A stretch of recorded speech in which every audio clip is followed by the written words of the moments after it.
అందరికీ నమస్కారం అండి. నేను డాక్టర్ పాండ్రంగి శారద. డాక్టర్ అనంటే ఎడ్యుకేషన్ అండి. నా స్కూల్ జాడుపల్లి అండి, మెల్లియాపుట్టి మండలం, శ్రీకాకుళం జిల్లా అండి. నేను ఉండేది ఒడిశా అండి. నేను ఈరోజు చెప్పాల్సింది ఏంటి అంటే, ప్రకృతి ఆశ్రమం మధుబాబు గారిది సంజీవిని ప్రకృతి ఆశ్రమంకి వెళ్ళొచ్చానండి.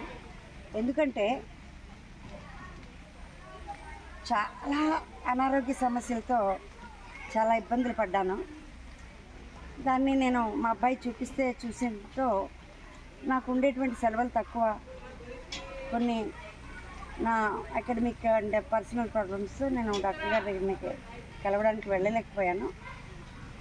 చాలా ముదిరిపోయి ఇంకా మరి బ్రతకనేమో అనేటువంటి స్టేజ్ వచ్చిన తర్వాత ప్రొద్దున్న ఒక 5 టాబ్లెట్స్, మధ్యాహ్నం ఒక 5 టాబ్లెట్స్, రాత్రి ఒక 7 టాబ్లెట్స్ మా వారు ఇచ్చేవారు. ఇన్సులిన్ ఇంజెక్షన్స్ ఇచ్చేవారు. షుగర్, బీపీ, బ్రెయిన్లో బ్లడ్ క్లాట్స్, హార్ట్లో ఫంక్షనింగ్ సరిగ్గా లేదు. వాళ్ళేమో బ్లాక్స్ ఉన్నాయేమో చెక్ చేస్తాం, యాంజియోగ్రఫీ టెస్ట్ అంటే ఆ షుగర్ని చూసి బెడ్ మీదే పోతుంది ప్రాణం, క్లియర్ తక్కువ అయిన తర్వాత చేస్తామని ఇట్లా రకరకాలు చెప్తే ఇంకా నా మీద నాకు హోప్స్ పోయాయండి. కానీ నా నమ్ముకున్న నా రాముడు జీవం నాకు ఇవ్వాలి, పోయాలి అని అనుకుంటే చనిపోతానని భయం అయితే నాకు లేదండి. కాకపోతే నడిచెళ్ళైపోయేదాన్ని. అస్సలు బ్యాక్ పెయిన్తో చాలా ఇబ్బందులు పడేదాన్ని. దాంతో ఈ మెడిసిన్స్ తినడం వల్ల బాడీ నిండా వాటర్ చేరిపోయి నా బరువు నేనే ఇంకా మోసుకోలేక నానా ఇబ్బందులు పడింది. నాకు నిజంగానే సంజీవిని ప్రకృతి ఆశ్రమంలో డాక్టర్ మధుబాబు గారు మాటలు, ఆయన చేసిన వీడియోలు మృత సంజీవినిలాగా అనిపించిందండి. మరి ఇంకే అంటూ ఇంట్లోనే మా అబ్బాయి చెప్పాడు కదా అని చూడడమే కాకుండా పాటించమని అంటే శిరోధార్యంగా నేను వెంటనే అవి ఫాలోఅప్ చేశానండి. చేయగానే నాకే ఆశ్చర్యం వేసిందనమాట. ఒక నెల రోజులు, నెల 15 రోజుల తర్వాత ఆయన చెప్పిన టిప్స్ ఏవి, బ్రెయిన్ క్లాట్స్ కరగాలన్నా, హార్ట్ ఫంక్షనింగ్ సరిగ్గా ఉండాలన్నా ఆయన చెప్పినటువంటి టిప్స్ యూట్యూబ్స్ ద్వారా చూసే జ్యూసెస్, అవి అల్లం రసం, వెల్లుల్లి, వెనిగర్ అవన్నీ కలుపుకొని అవి తాగటం, ఈ జ్యూస్ కషాయాలు చేసుకుని తాగటం, నల్లజీర కషాయం తాగటం, అఖండ వెల్లుల్లి, ఇవన్నీ ఫాలోఅప్ చేయగానే ఆయన డైట్, ఈ కొర్రలు, మిల్లెట్ రైస్ అవన్నీ నేను తీసుకోగానే చాలా బాగుంది నా హెల్త్. అవన్నీ చాలా అతని దగ్గర వెళ్లకుండానే నాకు క్లియర్ అయిపోయాయి వీడియోస్ ద్వారానే. తర్వాత నేను చెక్ చేయించుకున్న తర్వాత అన్నీ కూడా నార్మల్ అని డాక్టర్స్ మెడిసిన్స్ ఆపమన్నారు. అవి ఫంక్షనింగ్, హార్ట్ ఫంక్షనింగ్, వాటి బ్రెయిన్ క్లాట్స్ అయిపోయాయి, అవి కూడా ఆపేయమన్నారు. సరే ఇంత బాగుంది కదా, ఒకసారి వెళ్ళి 1 వీక్ అయినా టైం సెట్ చేసుకుని వెళ్దామని చెప్పి చెన్నై వెళ్ళాను అమ్మాయి దగ్గరికి. 10 రోజులు తను హాలిడేస్లో అలా బెడ్ దగ్గర తీసుకొచ్చి నాకు ఫుడ్ తినిపించేదండి. నడవలేక చేయలేక అమ్మ ఎట్లా ఇలా అయిపోతున్నామని బాధపడుతూ తను 10 రోజులు ఉండి చేసింది. 10 రోజులు వాళ్ళ ఇంటికి వెళ్ళి నాకు చేస్తానని చెప్పి చెన్నై తీసుకెళ్ళింది. బట్ నేను 2 డేస్ ఉన్నాగానే ఒక మెరుపులాంటి ఆలోచన వచ్చింది. ఈ 10 డేస్, ఈ 1 వీక్ ఇంకా మిగిలింది నా చేతిలో, హ్యాండ్లో. ఇది పాప దగ్గర ఉండి సర్వీస్ చేయించుకునే కన్నా మృత సంజీవిని అయినటువంటి మన సంజీవిని ప్రకృతి ఆశ్రమానికి వెళ్ళి డాక్టర్ గారిని కలిసి వస్తే నిజంగా భగవంతుడి వరాన్ని నాకు ఇస్తే మరికొంత నా ఆరోగ్యాన్ని మెరుగుపరుచుకుని నేను ఎవరి మీద డిపెండ్ కాకూడదు అనేటువంటి ఉద్దేశంతో నా పనులు నేను చేసుకోవడమే కాకుండా నా కుటుంబానికి, నేను పనిచేస్తున్నటువంటి నా స్కూల్ పిల్లలకి కూడా నేను చక్కనైనటువంటి సర్వీసెస్ అందియాలనే సంకల్పంతో వెంటనే అమ్మాయిని అక్కడ ఫోన్ కాంటాక్ట్ చేయమన్నాను, రూమ్ బుక్ చేయమని చెప్పాను. వాళ్ళు ఓకే వచ్చేయమని అడిగారు, రిక్వెస్ట్ చేస్తే వాళ్ళు ఒక 1 వీక్ నేను వెళ్ళాను. అయితే చాలా బాగుంది. డాక్టర్స్ ట్రీట్మెంట్స్ ఇవ్వకముందు వాళ్ళ మాటల్ని చూడగానే సర్వ రాగాలు పోయినట్లు అనిపించిందండి. ఆశ్రమంలో బెడ్స్ అవి ఉన్నాయి, చక్కగా 2 బెడ్రూమ్స్, అదే 1 బెడ్రూమ్లో 2 ఉండొచ్చు, డబుల్ బెడ్రూమ్ ఇచ్చున్నారు. అయితే మార్నింగ్ వాళ్ళు 5 o'clock ఇట్లా లేపితే 5:30కి మాకు షుగర్ ఉన్న వాళ్ళకి కాకరకాయ కషాయం డోర్ కొట్టి ఇచ్చేసేవాడు అనమాట మా అక్కడ ఉండేటువంటి ఆయన. తర్వాత యోగాకి రెడీ అయిపోయేవారు. యోగా అయిన తర్వాత వాళ్ళు మళ్ళీ కూడా 7 o'clock వరకు అయితే మళ్ళీ వాళ్ళు రాగి మాల్ట్ రెడీగా పెట్టేవారు, బార్లీ రెడీగా పెట్టేవారు. వెయిట్ లాస్కి వేరే, షుగర్కి వేరే, ఇట్లా బీపీ ఇవన్నీ అంటే 100 సమస్యలకి ఒకే చిట్కా అన్నట్లుగా డాక్టర్ గారు అక్కడ అరేంజ్మెంట్ చేసినటువంటి తీరు చాలా బాగుందండి. ఫుడ్ ఎక్కడ ఆకలి అనిపించలే. మళ్ళీ 9-10 గంటలకి మళ్ళీ కషాయాలు ఇచ్చేసేవారండి. అది సూప్స్ చక్కగా వేడివేడి సూప్స్ పెట్టేసేవారు అనమాట.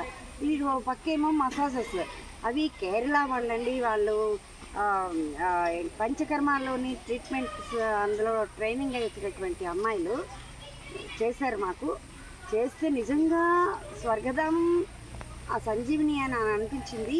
ఆ చేయగానే వెంటనే మాకు పెయిన్స్ అన్ని రిలీఫ్ ఇచ్చి కన్నీళ్లతోనే ఆ అమ్మాయిలకి నేను నిజంగా అయితే నమస్కారం పెట్టుకున్నానండి. అమ్మాయి పేరు అమంత నాకు వచ్చింది.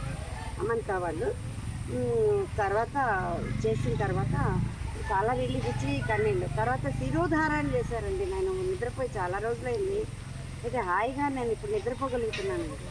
ఎందుకంటే ట్యాబ్లెట్ స్లీపింగ్ కిల్ వేసుకుంటున్నా. నేను ఇవాళ ప్రశాంతంగా నిద్రపోతున్నాను. 3 సంవత్సరాల నుండి స్లీపింగ్ కిల్ తింటున్నాను. నేను మార్చుకోవడానికి నాకు 15 రోజులు పట్టిందనమాట. అలా అలా అలా అలా అలా అలా నెమ్మదిగా. స్టార్టింగ్ ఏ మెడిసిన్ వాడుతున్నారో వాడండి అమ్మా, గ్రాడ్యువల్ తగ్గిద్దామని చెప్పారు డాక్టర్. కానీ నాకు వెళ్ళిన ఫస్ట్ డేకే అనమాట షుగర్ నార్మల్ బాగా డౌన్ అయిపోయింది. తర్వాత బీపీ డౌన్ అయిపోవడంతో వాళ్ళు వెళ్ళిన సెకండ్ డే రోజు నాడే నాకేమో ట్యాబ్లెట్స్ అన్నీ కూడా కట్ చేసేసారు. ఇంజెక్షన్ ఇన్సులిన్ వేసుకుంటున్నాను నేను. ఎంత రోజుకి 100 వేసుకుని కానీ పొద్దున్న 50, సాయంత్రం 50. అలాంటిది నాకు 20 వేసుకోమన్నారు అంతే. వాళ్ళు ఇచ్చిన కషాయాలతో వాటితో నేను న్యాచురల్గా తగ్గే ఫుడ్. అమ్మ నేను చాలా డౌన్ అయిపోయింది ఎట్లా అంటే డాక్టర్ గారు చెప్పారు, చాలా స్పీడ్గా రికవరీ అవుతున్నారు మీరు, సో మీరు ఇంగ్లీష్ మెడిసిన్స్ ఆపేసేయండి, మేము చెప్పిన ఫాలో అప్ ఉండండి. అదే రోజు అవి ఫాలో అవుతూ వచ్చానండి. ఆ రోజు నుండి నేను వచ్చేసి ఈ రోజుకి ఇంచుమించు ఒక 25 days అయిందండి. 1 week అక్కడ ఉన్నాను. బట్ అవే ఫాలో అప్ చేయడంతో నాకు ఇప్పుడు షుగరు పెరగలేదు, బీపీ పెరగలేదు, పైపెచ్చు వెయిట్ ఒక 8 kilos లాస్ అయిపోయింది. బార్లీ తాగడం బాగా కప్ 1 hourకి హాఫ్ కప్ తీసుకుంటున్నాను. స్కూల్కి పట్టుకొని వెళ్ళిపోయాను బాటిల్లో చేసుకొని. మార్నింగ్ వాళ్ళు ఇచ్చినటువంటి కాకరకాయ జ్యూస్ అండ్ అవి అఖండ వెల్లుల్లి తీసుకున్నా, అవన్నీ కూడా ఇది చేశాను. అయితే ఆ యోగా మళ్ళీ ఈవినింగ్ యోగా, తర్వాత ఫిజియోథెరపీ అండి చాలా బాగుంటుంది. వెయిట్ కోసం వాళ్ళు బిఎంఎస్ అది ట్రీట్మెంట్ ఇచ్చేవారు, వెయిట్ రిడక్షన్ అదయ్యేది. హిప్ బాత్, టబ్ బాత్, తర్వాత వాటర్, రకరకాల వాటర్ థెరపీస్, ఎన్ని రకాలైనటువంటి ట్రీట్మెంట్స్లో ఈ మెయిన్ పంచకర్మ శిరోధార, దాంతో ఎన్ని రోజులు నిద్రపోలేని నాకు అమ్మాయికి నిద్ర రావడమే కాకుండా రిలాక్స్ అయిపోయింది. మెడిటేషన్ చేయించేవారు. ఆకలి అనేది మాకు తెలియలేదు. సాయంత్రం అయిన తర్వాత మళ్ళీ 6:30 అయ్యేసరికి మళ్ళీ మాకు నచ్చిన ఫుడ్ నచ్చిన రకంగా చక్కగా ఉప్పు అన్నీ కారాలోనే వేసి చక్కగా పెట్టారు. నాకు ఎక్కడ ఫుడ్లో తేడా అనిపించలేదు, చేయలేదు. కాబట్టి ఎందుకంటే నేను మంత్రం సత్యనారాయణ గారి దగ్గరికి వెళ్ళి 40 రోజులు ఉన్నానండి. ఫుడ్కి చాలా ఇబ్బంది పడ్డాను 40 రోజులు. ఎందుకంటే ఉప్పు లేని ఫుడ్ తిన్నాను అక్కడ, నూనె అది నూనె లేని ఓకే, బట్ తినలేకపోయాను అక్కడ. సో ఎప్పుడు పారిపోతానా అని అనిపించి బయటకు వచ్చి దొంగతనంగా చాలామంది వెళ్ళి తినేసేవారండి. అట్లా వంటి వెళ్ళి రాగానే మళ్ళీ యాజ్ ఇట్ ఈజ్ నేను కూడా అలాంటి పనులే చేశాను అనుకోండి. బట్ ఈసారి మాత్రం చాలా కమిటెడ్గా ఉన్నాను. ఎందుకంటే సార్ ఉప్పు తినమన్నారు, పర్వాలేదు, సాయంత్రంలో ఉన్నాం, అది తిన్నా. పచ్చిమిరపకాయలు, కారం అన్నీ తినచ్చు, ఎందుకు తినద్దు, మనసులో ఉన్నాం అన్నీ తినే అన్నారు. ముందు సగం రిలీఫ్ వదిలిపోయింది. ఎందుకంటే నాకు చాలా స్వీట్స్ ఇష్టం. బట్ ఆయన తినమన్నారు కాబట్టి ఇప్పుడు నేను తినట్లేదు. వద్దు అంటే తినాలనిపించేది. బట్ ఫ్రూట్స్, మామిడి పళ్ళు కూడా తిన్నానండి. అన్నీ తిన్నప్పటికీ నేను చాలా హాయిగా ఉన్నాను. ఈ విషయాలు నలుగురికి పంచి నాలాగా ఇబ్బంది పడేటువంటి వాళ్ళకి సైడ్ ఎఫెక్ట్లు వచ్చేస్తున్నాయి కదా. షుగర్కి వాడితే బీపీ వాడితే కిడ్నీస్ వాడితే హార్ట్ నుండి బ్రెయిన్, కీళ్ళ నొప్పులు, జాయింట్ పెయిన్స్, ఎన్నిటితో సమస్య అయితే బాడీ ఎంత రోగాలమయం అయిపోతుంది. నాకు మృతసంజీవిని లాగా డాక్టర్ మధుబాబు గారు ఇచ్చినటువంటి ట్రీట్మెంట్ కాదు, వీడియోస్ త్రూ నేను చాలా అవుతాను. ఇప్పుడు నేను ఫ్యామిలీ స్టారే కదండోయ్, సొసైటీలో ఒక స్టార్. చాలామంది ఇప్పుడు నా దగ్గర క్యూ, ఎక్కడ ఈవినింగ్ అయితే ఇదెలా చేయాలి అదెలా చేయాలని చెప్పి.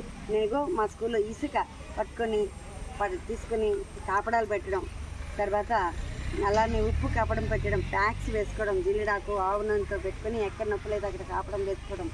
తర్వాత అదేవిధంగా పెసరపప్పు అరికాల మంటలకి పెసరపప్పు అది నూరేసి కర్పూరం వేసేసి పెడితే చాలా హాయిగా రిలాక్స్. టబ్లోని ఫుట్ బాత్ చేస్తున్నాను, ఐస్ ప్యాక్ పెట్టుకుని విపరీతంగా చేస్తుండగానే నాకు నిద్ర అయితే వచ్చేస్తుంది. హ్యాపీగా ఎర్లీగా లేస్తున్నా. ఇంట్లో అందరికీ అసలు నాకు నేను చేసుకోలేని నేను ఇంట్లో అందరికీ తయారు చేసేసి వచ్చేస్తున్నాను. స్కూల్లో పిల్లలకి చెప్తూ నవ్వుతూ గెంతుతూ ఆడుతూ హ్యాపీగా నేను మళ్ళీ ఇంటికి వెళ్ళి కూడా చేసుకొని వస్తున్నాను. కాబట్టి నేను ఇంకా చనిపోతాను అనుకున్నాను. నేను బ్రతికాను. చాలామందిని బ్రతికించేటువంటి నిత్య సంజీవిని అయినటువంటి ఆ సంజీవిని హాస్పిటల్ మధు బాబు గారి గురించి చెప్పడం నా ధర్మం. ఒక మనిషి రూపంలో ఉండేటువంటి దేవుడు ఏంటి మనిషి రూపేణ అంటారు కదా. కాబట్టి ఆ దేవుడి రూపంలో వచ్చారు, నన్ను మళ్ళీ పునర్జన్మని ఇచ్చారని చెప్పి ఆయనకి నేను కృతజ్ఞతలు తెలియజేసుకుంటూ మీ అందరికీ తెలియజేస్తున్నానండి. Thank you.